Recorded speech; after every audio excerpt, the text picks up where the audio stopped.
اعوذ باللہ من الشیطان الرجیم بسم اللہ الرحمن الرحیم۔ ناظرین و سامعین، ایک نئی ویڈیو کے ساتھ آپ کی خدمت میں حاضر ہیں۔ ناظرین و سامعین، آج کی اس خاص ویڈیو میں درود تنجینہ کے خاص فضائل آپ کے ساتھ شیئر کروں گی۔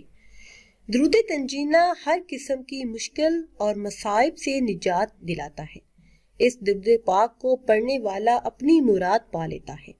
اس درود شریف کو درود تنجی بھی کہا جاتا ہے۔ اس کے فضائل اور برکات بے حساب ہیں۔ بزرگان دین کا ہمیشہ سے یہ معمول رہا ہے کہ وہ اللہ عز و جل کے ساتھ لور لگائے رکھنے کے ساتھ ساتھ اپنی حاجات کے پورا ہونے اور مشکلات کے حل کے لیے اللہ سے رجوع کرتے۔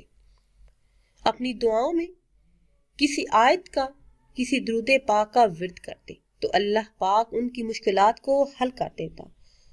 حضور غوث اعظم رحمۃ اللہ علیہ نے فرمایا کہ اگر کوئی شخص نہایت ہی مشکل میں مبتلا ہو، اس نے باوضو معطر ہو کر یہ درود پاک پڑھنا شروع کیا تو اس کی مشکل بہت جلد حل ہو جائے گی۔ جو کوئی اس درود پاک کو قبلہ رو بیٹھ کر ادب و احترام کے ساتھ ہر روز 3 مرتبہ پڑھنے کا معمول بنا لے، وہ اللہ عز و جل کے فضل و کرم سے اس کی سخت ترین مشکل حل ہو جائے گی۔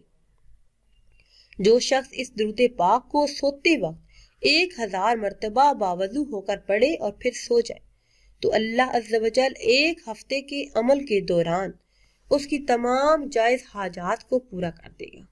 جو شخص بھی اس درود پاک کا ورد کرتا ہے، جو کوئی بھی اس درود پاک کو پڑھتا ہے تو اس کی مشکلات بہت جلد آسان ہو جاتی ہیں۔ جو شخص چاہتا ہو کہ اس کے رزق میں بے پناہ اضافہ ہو، اسے چاہیے کہ روزانہ 60 مرتبہ درود تنجینہ کا ورد کرنا شروع کر دے۔ انشاءاللہ عز و جل غیب سے ہر حاجت پوری ہوگی۔ درود تنجینہ کے پڑھنے کا طریقہ یہ ہے کہ نماز عشاء کے بعد 2 رکعت نماز صلاۃ الحاجت کی نیت سے پڑھے۔ ہر رکعت میں سورہ فاتحہ کے بعد 11 مرتبہ سورہ اخلاص پڑھے۔ پھر سلام پھیرنے کے بعد 100 مرتبہ یعنی 1 تسبیح درود تنجینہ پڑھے اور اللہ کے حضور اپنی حاجت پیش کرے۔ انشاءاللہ عز و جل جو بھی جائز حاجت ہوگی وہ پوری ہوگی، جو بھی مشکل ہوگی وہ حل ہو جائے گی۔ ناظرین و سامعین، اگر ویڈیو آپ کو اچھی لگے تو اسے لائک کریں اور شیئر کریں اور نئی ویڈیو کے لیے ہمارے چینل کو سبسکرائب کریں۔